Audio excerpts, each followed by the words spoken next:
इस बुक में मैंने एक बहुत इंटरेस्टिंग चीज़ पढ़ी। यहाँ पर रिसर्चर क्लेम कर रहा है कि 12,000 BCE में the positions of the tropics would have been reversed.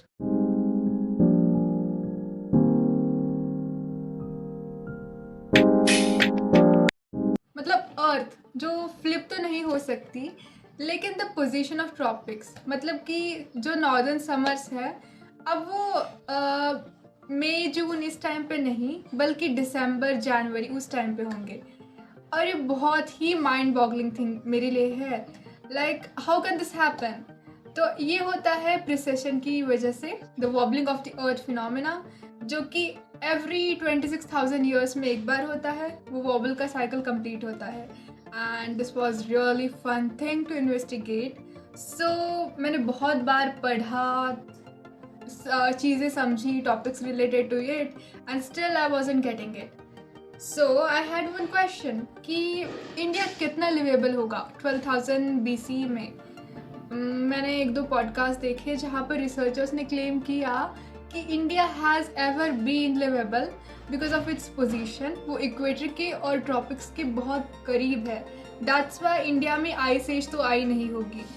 Like 12,000 BC में आइस एज आई थी यूरोपियन रीजन में, USA के वहाँ, रशिया के बहुत सारा लैंड मास उसने कवर किया था आइस एज ने, लेकिन India was still livable and that was really interesting fact for मी।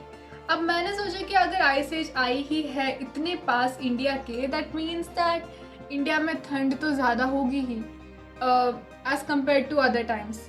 मतलब अभी तो पॉल्यूशन और अर्बन हीट इफेक्ट की वजह से तो समर्स कुछ ज़्यादा ही हॉट है, लेकिन 12,000 BC में शायद ठंड बहुत ज़्यादा होगी। और this thing must have been so common कि उन्होंने इसे लिखना उतना ज़रूरी नहीं समझा होगा। Now so if India was fine, फिर वॉबल कर क्या रहा था? वॉबल का मीनिंग क्या होगा? कैसे पता चला होगा उन सेजेस को जिन्होंने मेंशन किया wobble effect in epics like Ramayana, जिसकी वजह से ऑथर ने इस बुक में क्लेम किया है रिवर्सल ऑफ ट्रॉपिक्स के बारे में।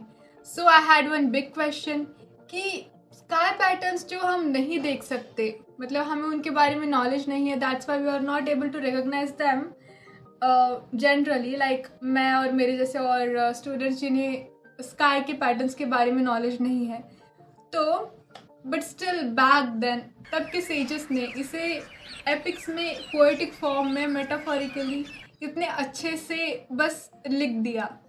Like that is so interesting. So what do you think? ऐसे कौन से स्काई पैटर्न्स है जो आप देख रहे हैं, आप देख सकते हैं, और लेकिन you are not able to name them? Like जो वॉबल इफेक्ट है ना, because of it the northern star जो कि तब वेगस था, अब पोलारिस है, ये चेंज हो गया है। सो ऐसे इंटरेस्टिंग स्काई फैक्ट्स क्या हो सकते हैं, पैटर्न्स जो हम देखते हैं, नॉर्मली देखते हैं, शायद नोटिस भी करते हैं, लेकिन we think it is just a normal thing and we ignore it.